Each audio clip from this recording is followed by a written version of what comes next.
विश्वविद्यालय कृषि विज्ञान महाविद्यालय तरफर सरदेपुर ठारे एनएसएस स्वतंत्र शिविर आयोजित होईछि। 2टी यूनिट्र मोट 100 जन छात्र छात्री भाग नहीं शिविर मोट 7 दिन धरी चलिबो। निर्धारित कार्यक्रम अनुसार भिन्न भिन्न दिन में छात्र छात्री माने स्थानीय चाषी सहित कृषि विज्ञान सह जड़ित ज्ञान आदान प्रदान करने सह परिमल स्वास्थ्य एवं विभिन्न मनोरंजन कार्यक्रम आयोजित होइबो। आज आमर एठी जो कैंप होची एनएसएस तरफ सरदेपुर गाँव में ये कैंप 7 दिन धरी चलिबो। ये कैंप रे आमर 2टा एनएसएस यूनिट रु छात्र छात्री माने जोग देइछंती। प्राय 100 जन छात्र छात्री यही कैंप रे अछंती एवं 7 दिन धरी यही कैंप चलिबो। विशेषकर यही कैंप माध्यम पिला मानकर किभଳି भाबरे सर्वांगीन उन्नति करा जाई परिबो।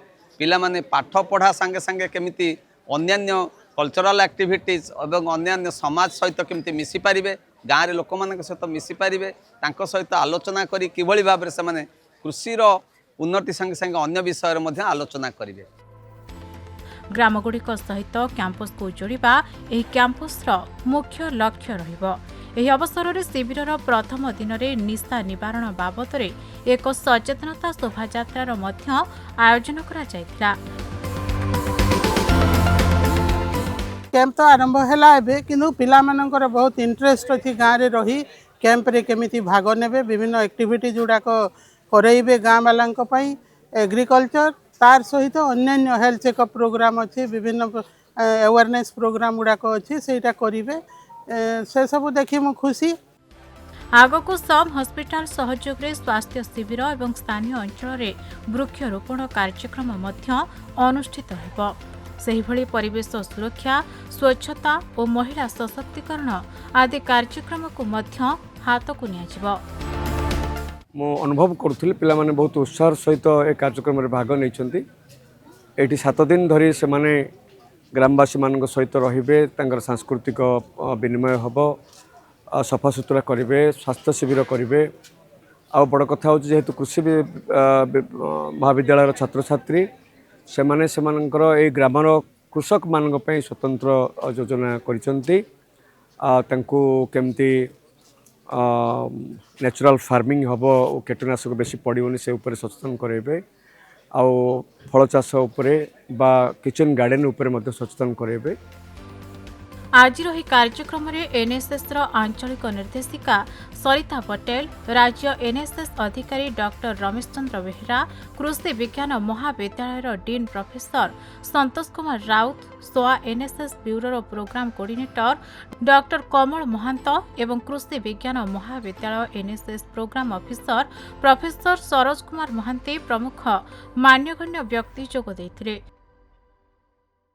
आज आम गोटे स्पेशल कैंप एकत्रित होइछु। जो एनएसएस रो स्पेशल कैंप आमर इंस्टीट्यूट ऑफ एग्रीकल्चर साइंसेस पक्षर ये आयोजन होउछि। यह 10 तारिख रु 16 तारिख पर्यंत चलिबो। यार मूल उद्देश्य होउछि आम पिलांकर कैंपस टू कम्युनिटी केमिति से आसीबे एवं ता द्वारा तांकर केमिति पर्सनालिटी डेवलपमेंट हेइ परिबो। तेणु एथिरे आमे जनरली प्लांटेशन प्रोग्राम करू, स्वच्छता कार्यक्रम करू एवं स्कूल पिला केमिति भलो पाठ पढ़िबे, जो मैंने स्कूल छाड़ुंट से केमिति स्कूल को जीवे, आउ सरकार जेते जनकल्याणकारी योजना अच्छी ताकू केमिति लोकों पाखे पहुँचेबा आमर होउछि उद्देश्य। एथरे पिला माने तांकर कम्युनिटी सर्विस शिखिबे, एथरे किचन कंपोस्ट वेस्ट मैनेजमेंट शिखिबे। एटी गाँव वाला को तांकर जहाँ से माने टेक्निकल नॉलेज शिखी छंदी हम मान कठारु सेटा डिस्ट्रीब्यूट करिवे।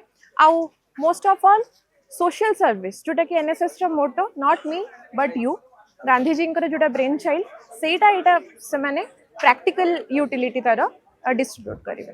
हमको एनएसएस कहूँ कि केमती आपण दुनिया मान भीतर लोक मान नहीं कि केमती आपण समस्त बॉन्डिंग करेंगे, बॉन्डिंग करके देश देश ग्रुप करके छोट छोट ग्रुप करके आपण लोक मान भीतर जागृति करेंगे। देश पे जो चिंता अच्छी, देश पे जो आपणकर मोटिवेशन अच्छी कि देश पे जो चिंता आमर करिया को चाहूँगी।